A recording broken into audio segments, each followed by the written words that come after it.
At ang sabi dito ay, isa lang dito, hindi naman lahat ating tututukan, kundi dalawang verse lang.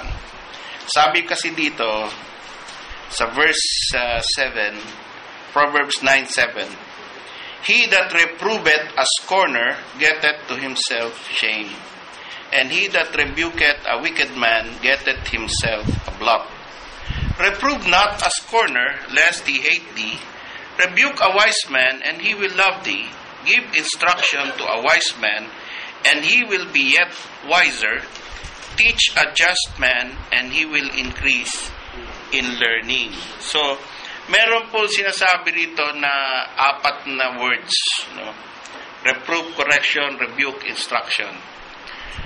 Halos pare-pareho ang meaning nito eh.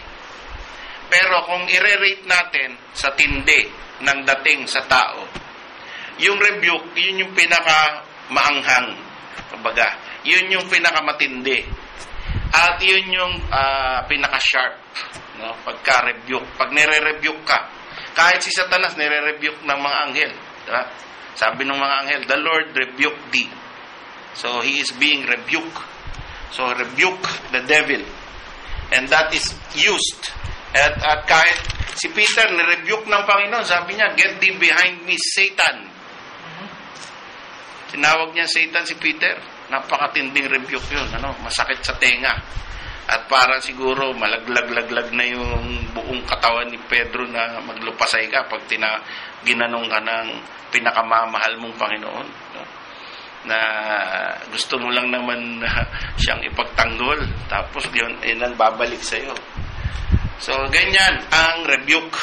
Maanghang, mapait, masakit. Kaya, tinuturuan tayo dito kung ano ba ang epekto niya sa tao. At tuturuan din tayo sana kung paano natin dapat gawin yan. Hindi basta-basta yan. No? Rebuke. Then, the next in line is reproof. Ang rebuke at saka reproof, halos synonymous yan. Kaya lang yung reproof, kung iintindihin natin yung usage sa buong banal na kasulatan, hindi naman sinabing the Lord reprove thee or reprove thee. Wala tayong makitang ganun. The Lord reprove thee. So, yung reprove or reproving a person is a little less mild. Pero it is still a challenge. It is still a disagreement. When you reprove a person, you disagree with him. You tell him na mali ang ginawa mo, mali ang... So parang rebuke din, di ba? So, yung rebuke lang ay talagang meron ng kasamang galit yun. May kasama na yun na tigilan mo yan. I rebuke you in the name of the Lord. Pero yung reprove, I disagree with you in the name of the Lord. You are doing something wrong. And this is why I believe you are doing something wrong. So, reprove yun. Meron kasi nasabi na mali. Ngayon, yung correction naman, sinasabi mo na ito ang tama. Yan, kino-correct mo. Medyo parang mas mild na naman yun. Kasi, hindi ka naman pagalit or hindi ka naman outwardly na sinasabi mong maling-mali ang ginagawa mo, tigilan mo yan. Hindi mo sinasabing I refuse to do that because it is a wrong way or a wrong doctrine.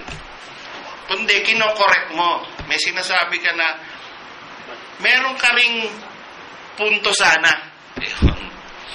May punto ka rin sana, kaya lang ito ang tama. Ito talaga ang sinabi. Yan ba? Nag-quote ng verse. Tapos, mali yung pagkaka-quote. Correct mo. Ha? Bawa, for God so loved the world that He gave His only Son. Brad, may bigatin yun. Ha? May bigatin yun. Yung nga pala, bigatin Son. Yan, 3:16 lang, mali pa no? Isipin nyo yun. Kaya ba natin i-quote yun ng diretsyon na walang mali? Word for word? Huwag naman sana na may natitira pa rito na mali pa rin mag-quote ng John 3:16. No? Gusto niyo bang isa-isa tayo dito? Okay. So, wag naman sana. No? Sana naman pag John 3:16, kinote natin, tama lahat word for word sa King James Version of the Bible. Okay? So, yun yung correction. Ino-correct mo. Word for word. Na sinasabi mo, may nakalimutan ka, may nakaligtaan ka. Yan. Halimbawa, doctrine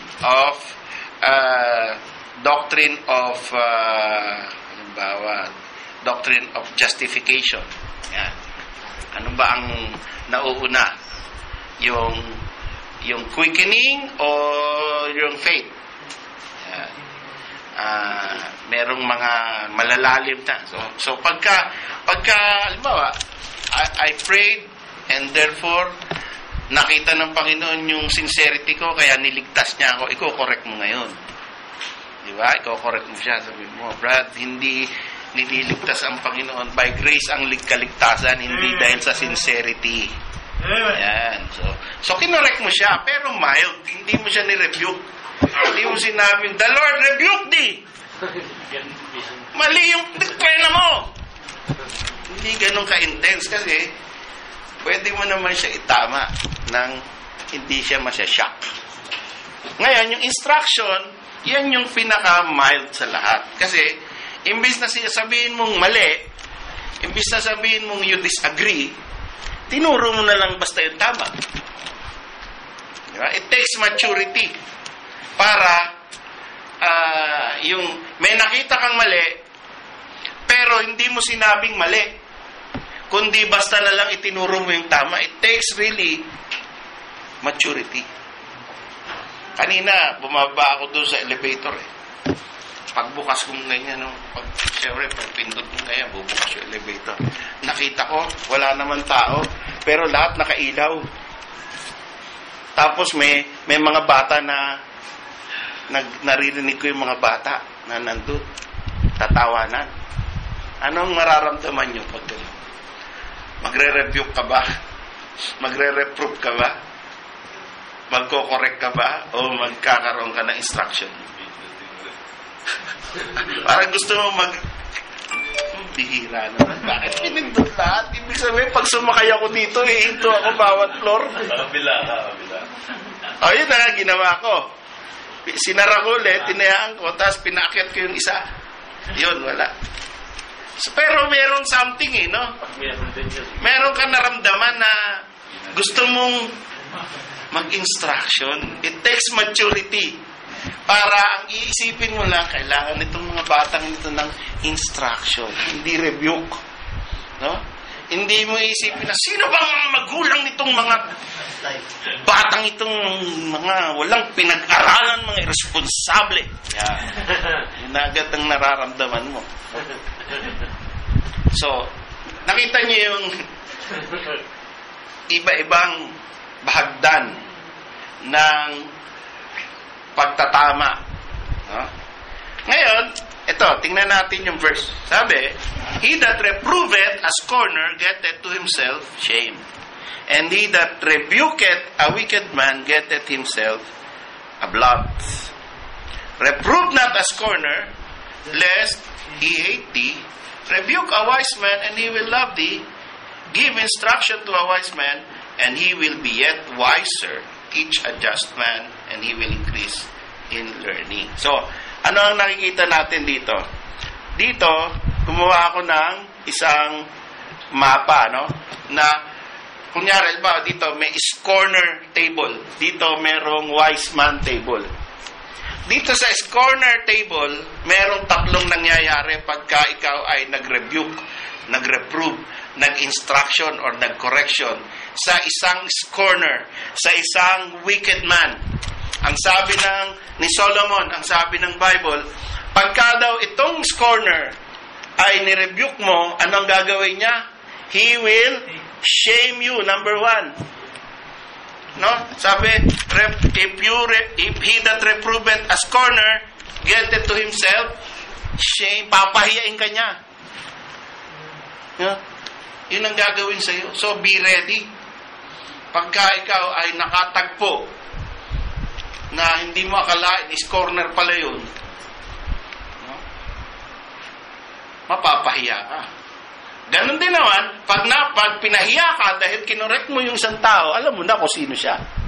He is a wicked man. He is a scorner. Vice versa, di ba? The Bible both identifies what kind of person he is, and it also warns you that if you do this to a certain person, a certain kind of person, you will get this kind of treatment. So, ito yun. Scorner. Ang unang gagawin niyan sa'yo, pag nirebuke mo siya, he will shame you. Pangalawa, he will give you a blot. Tutuldukan ka niya. Mamantsahan ka niya. Gagawa siya ng isang bagay na mamarkahan ka niya. Niisip ko nga yung may nag-take ng aking identity at kumuha ng kotse sa number ng ikama ko. Malamang, hindi pwedeng nagkataon lang yan eh. Malamang may nakapag-xerox niyan at ginagamit niya yan. Hindi pwedeng, malamang either may galit sa akin yung taong gumawa niyan, kaya gumawa siya niyan, or merong na-make ng ikama, alam naman natin, ginagawa talaga yan, nagfe-fake na ikama, tapos na-random na yung ikama ko na kopya. Okay, so we don't know. But we have heard, it's in the Arab news sometimes, that merong isang Saudi na nagkaroon ng fine sa Murur ng 20,000 rial, pero wala siyang kotse. Sipin mo, nagkaroon ng fine ng traffic violation, 20,000 rial, pero wala siyang kotse. Paano nangyari yun? Hindi, wala rin siya lisensya eh. Wala siyang lisensya, wala siyang kotse, meron lang siya camel. See? Paano?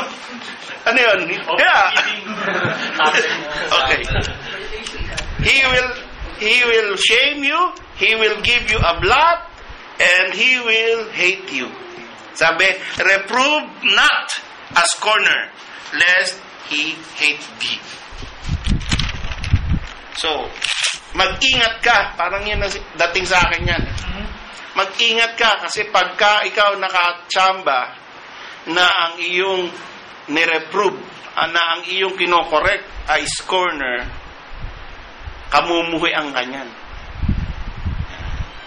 At gayon din naman, kagaya nga ng ginagawa natin, vice versa, pag ang isang tao nireprove mo, kinokorek mo dahil you care about him or her, tapos in return, kinamuhian ka, alam mo na kung sino yun. Ang sabi ng Bible, scorner yun. Wicked yun. Yun ang ganong klaseng tao yun. Hindi tayo nagsabi. Si Solomon nagsabi. Okay? Now, what about the wise man?